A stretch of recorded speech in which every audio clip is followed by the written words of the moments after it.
السلام علیکم ورحمۃ اللہ وبرکاتہ۔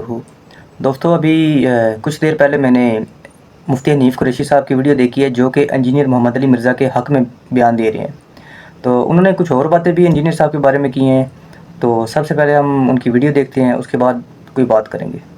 فضائل مناقب اور اہل بیت کے دشمن جو جس زمانے میں جہاں گئی ہوں ان کے اوپر ایک تحقیقی جائزہ ناپ تول کے لینے کے اوپر انجینئر محمد علی مرزا کا کارنامہ ہے کہ نہیں، دل پہ آ کے بتایا، میں آپ کے سچے جواب کا منتظر ہوں۔ دیکھیں میرے خیال میں آپ ہی کے پروگراموں میں کئی دفعہ کہہ چکا ہوں، اس کے علاوہ بھی میں نے کئی دفعہ کہا ہے، ہمیں کسی سے کوئی ڈر نہیں ہوتا ہے، ہم کھری بات کرتے ہیں، ہمیں جو مرضی کوئی کہتا رہے۔ مرزا محمد علی جیلمی صاحب نے بہت ہی اچھی چیزیں بھی لوگوں کے درمیان پہنچائی ہیں، اچھے پیغامات بھی انہوں نے دیے ہیں۔ ابتدائی طور پہ جب انہوں نے یہ سلسلہ شروع کیا تھا تو انہوں نے تو بہت ساری چیزیں بہت اچھے انداز سے لوگوں تک پہنچائی ہیں، لیکن بات پھر وہی پر ہے کہ اگر ایک بکری 10 کلو دودھ دے کر اس میں تھوڑا سا پیشاب کر دے تو اس 10 کلو کی کوئی قیمت نہیں رہ جاتی ہے۔ ایک طرف تو ٹھیک ہے، ایک بندہ ہے، اس نے بہت اچھا کارنامہ سر انجام دیا، لیکن اس کو جب فین فالوئنگ ملی تو اس نے اس کو کہاں لا کر کھڑا کیا؟ ایک نئے فرقے کی صورت میں، نام بابی، نام کتابی، نام پتہ نہیں مسلم بابی، ایک نیا فرقہ کھڑا کر دیا، جس فرقے نے جس کو اتنا جری بنا دیا علماء کے خلاف، اہل دین کے خلاف، روایات کے خلاف، کہ جس کا ان کو دل کرتا ہے وہ کہتے ہیں یہ روایت قابل قبول ہے، جس کا دل کرتے ہیں اٹھا کر پھینک دیتے ہیں، کہتے ہیں یہ تو مولویوں کی گڑی باتیں ہیں۔ تو ایسے جناب تبلیغ کا یا ایسی دین کی خدمت کا بھلا کیا؟ تو بھائیو آپ نے ویڈیو دیکھی ہے، حنیف قریشی صاحب یہ کہہ رہے ہیں کہ انجینئر صاحب کے بہت اچھے کام ہیں، لیکن کچھ کام غلط ہونے کی وجہ سے جو ہے نا ان کے اچھے کاموں کا بھی جو ہے نا انہوں نے رد کر دیا ایک قسم کا، کیونکہ وہ جو انہوں نے مثال دی ہے اسے تو یہی ظاہر ہوتا ہے۔ تو میں بڑی عزت کرتا ہوں حنیف قریشی صاحب کی، کیونکہ وہ اہل بیت کا بہت دفاع کرتے ہیں، لیکن آج کل انہوں نے ناسبیت کا جھنڈا اٹھایا ہوا ہے، وہ انجینئر صاحب پہ بھی انہوں نے یہی کہا کہ صحابہ کرام کا گستاخ ہے۔ اچھا، تو کچھ عرصہ پہلے ان کے فرقے والے ہی ان پہ یہ فتویٰ لگاتے تھے کہ یہ صحابہ کرام کا گستاخ ہے۔ دوسرا پوائنٹ انہوں نے اٹھایا ہے حنیف قریشی صاحب نے کہ انجینئر محمد علی مرزا صاحب نے ایک فرقہ بنا دیا ہے۔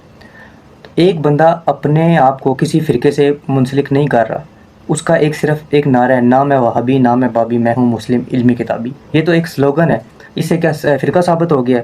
اچھا، اس کے ساتھ جو ہے وہ کافی زیادہ عوام جڑ گئی ہے صرف اللہ اور اس کے رسول کے جو وہ احکام بتا رہا ہے اس وجہ سے، تو انہوں نے کہہ دیا کہ اتنا زیادہ عوام اس کے ساتھ اٹیچ ہو گیا تو یہ فرقہ بن گیا ہے۔ سر فرقہ ایسے نہیں بنتا، فرقے کی مسجد ہوتی ہے، فرقہ جو ہے وہ چندے لیتے ہیں فرقے والے، انجینئر صاحب کون سے چندے لے رہے ہیں؟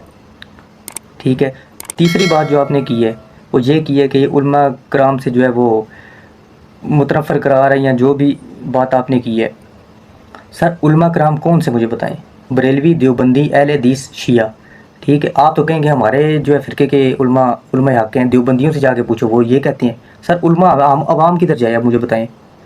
حنیف قریشی صاحب آپ ڈنڈی مار رہے ہیں اس چیز میں، آپ عوام کو کلیئر کریں کہ کون سے علماء کرام۔ چلے ہم مان لیتے ہیں آپ پھر وہ دیوبندیوں کو علماء کو نہیں مانتے۔ اشرف علی تھانوی صاحب کے بارے میں آپ لوگ پتہ نہیں کیا کمنٹ دیتے ہیں، ٹھیک ہے، وہ کیا ان کے عالم نہیں ہیں؟ ایسے ہی آپ دوسرے فرقوں کے بارے میں کہتے ہیں، اہل حدیث یا شیعہ کے بارے میں، ٹھیک ہے۔ سر علماء سب کو اپنے ہی پیارے ہوتے ہیں، ٹھیک ہے، آپ کو تو اپنے فرقے والے نہیں مان رہے، تو باقی اللہ تعالیٰ آپ کی حفاظت فرمائے، کیونکہ آپ اہل بیت کا دفاع کرتے ہیں، لیکن آج کل جو ہے ناسبیت کا جھنڈا آپ نے اٹھایا ہوا ہے، تو اللہ تعالیٰ آپ کو ہدایت دے، ہماری دعائیں آپ کے ساتھ ہیں۔ باقی اگر کسی کو میری بات بری لگی ہو تو میں معذرت کرتا ہوں۔ پاکستان میں آپ کو پتہ ہے کہ کوئی بات کسی کے خلاف تھوڑی سی کرے، کسی پہ تنقید کرے تو وہ جلدی بری لگ جاتی ہے، تو باقی اللہ تعالیٰ ہم سب کو ہدایت دے۔ جزاک اللہ خیرہ۔